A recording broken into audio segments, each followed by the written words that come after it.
Bismillahirrahmanirrahim.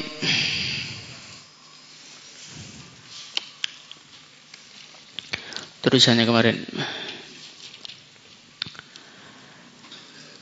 Qala Rasulullah sallallahu alaihi wasallam al-a'malu 'inda Allah 'azza wa jalla sab'un.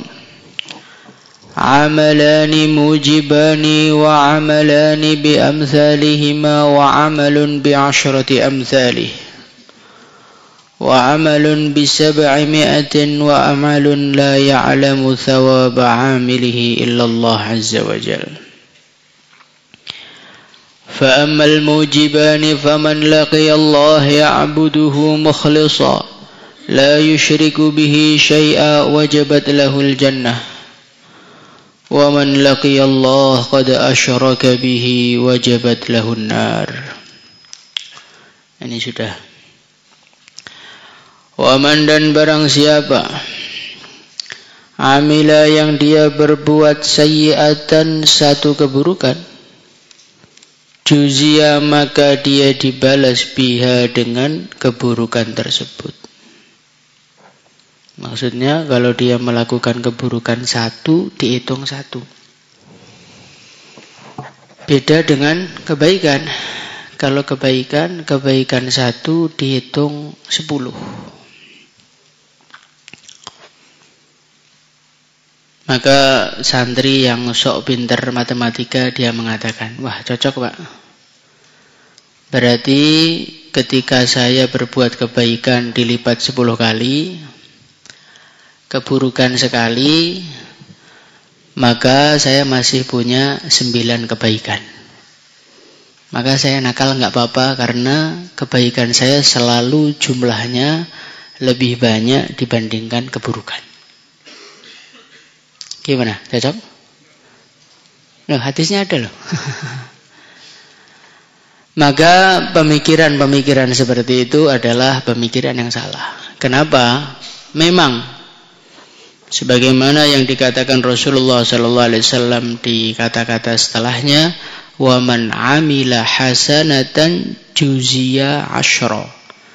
Barang siapa yang berbuat kebaikan, dia dibalas dengan 10 kali lipat. Tetapi amalan kebaikan yang kita kerjakan itu belum tentu diterima oleh Allah.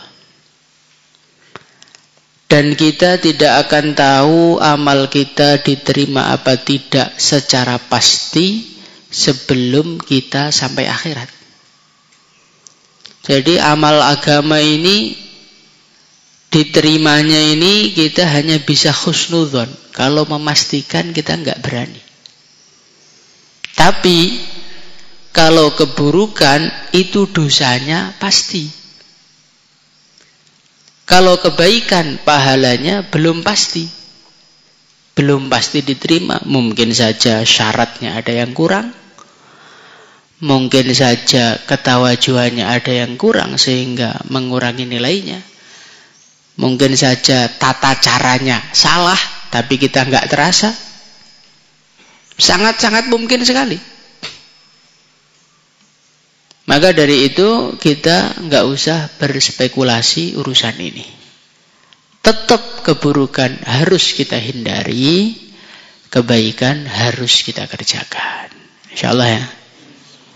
Karena kalau kita berbuat keburukan itu dosanya langsung juzia biha, langsung ditulis. Kalau kebaikan bisa ditulis, bisa tidak. Tapi kita sebagai seorang hamba harus husnudzan kepada Allah. Wa man arada, barang siapa yang dia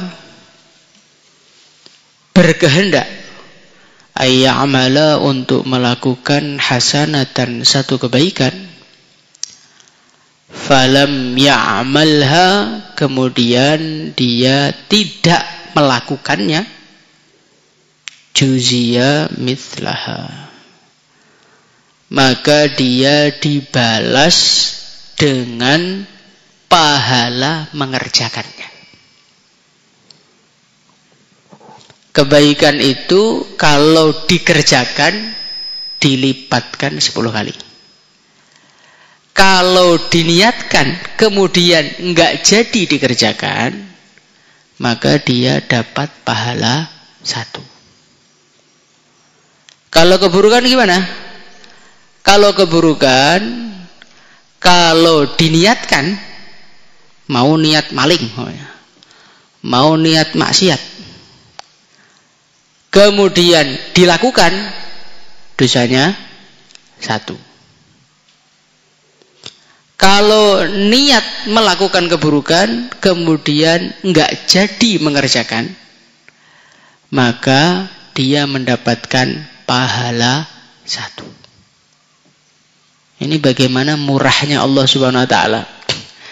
Kalau kebaikan diniatkan enggak jadi dikerjakan, dapat 1. Diniatkan dikerjakan, dapat berapa? 10. Kalau keburukan diniatkan kemudian enggak jadi dikerjakan, dapat apa? Dapat pahala 1. Diniatkan dan dikerjakan, dapat dosa 1. Dosanya cuma 1. Setelah mendengar penjelasan ini, maka timbul satu pertanyaan. Ustadz tadi menjelaskan bahwasannya keburukan kalau diniatkan kemudian nggak jadi dikerjakan, maka mendapatkan pahala 1. Bagaimana dengan keterangan-keterangan di dalam hadis-hadisnya baginda Nabi Muhammad SAW yang beliau menjelaskan ada orang-orang dia niat keburukan, keburukannya nggak kesampaian, nggak sempat dilakukan, tapi dia mendapatkan dosanya. Katanya keburukan kalau diniatkan kemudian nggak jadi dikerjakan dapat pahala. Nah ini kok dapat dosa? Ada seseorang diceritakan dalam hadis, ada seseorang dia miskin. Kemudian dia melihat orang kaya yang membelanjakan uangnya untuk kemaksiatan.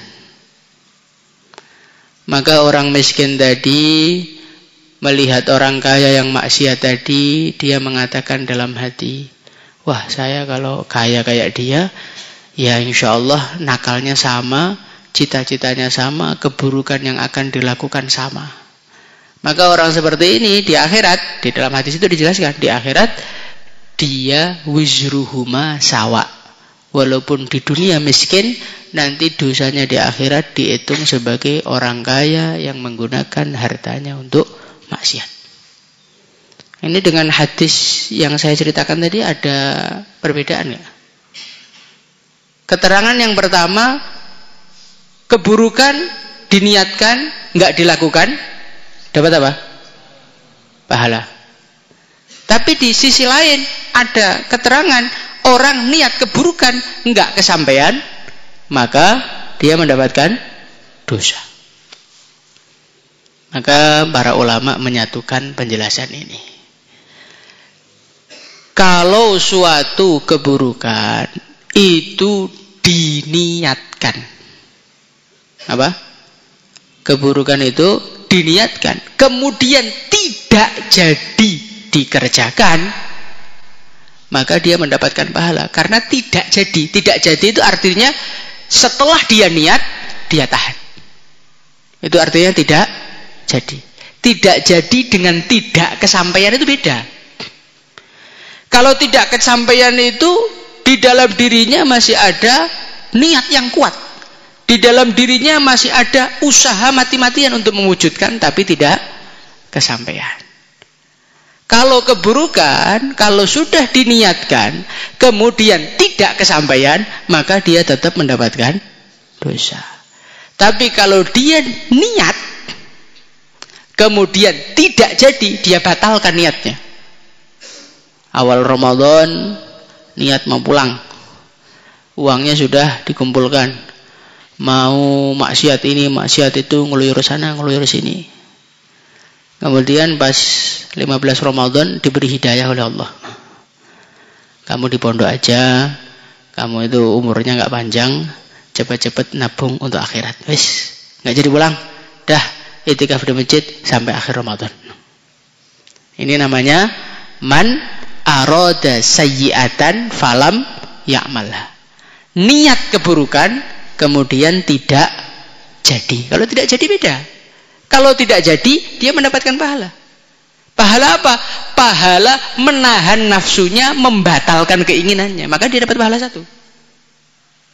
Tapi kalau tidak kesampaian dia dapat dosa. Karena apa? Karena dia itu sebetulnya kalau tidak ada halangan, keburukan itu pasti diwujudkan. Sebagaimana yang disabdakan oleh baginda Nabi Muhammad sallallahu alaihi wasallam. Beliau bersabda, al-qatil wal maqtul finnar. 2 orang Islam yang saling bunuh-bunuhan, yang membunuh di neraka, yang dibunuh di neraka. Maka para sahabat bertanya, ya Rasulullah, fama balul maktul? Yang bunuh dia zalim jelas, masuk neraka, oke kita nerima. Fama balul maktul? Lah orang yang dibunuh itu kan dia dibunuh loh. Masa dibunuh masuk neraka juga? Maka baginda Nabi Muhammad SAW beliau menjelaskan, memang yang dibunuh itu dia terbunuh. Yang membunuh itu dia seperti dzalimi, tapi sebetulnya kalau dia tidak kalah, dia juga akan membunuh. Jadi permasalahannya niat ini, permasalahannya keinginan. Keinginan yang tidak kesampaian itu nanti ada urusannya. Keinginan yang tidak jadi dikerjakan, nah itu baru ada pahalanya. Paham sampai sini? Maka dari itu kondisikanlah niat-niat di dalam hatimu. Kondisikanlah niat-niat di dalam hatimu. Jangan sampai kita ini sepertinya ngaji, kita ini sepertinya wiridan, kita ini sepertinya amal agama, tapi sebetulnya di dalam hati kita ada cita-cita keburukan yang belum kesampaian.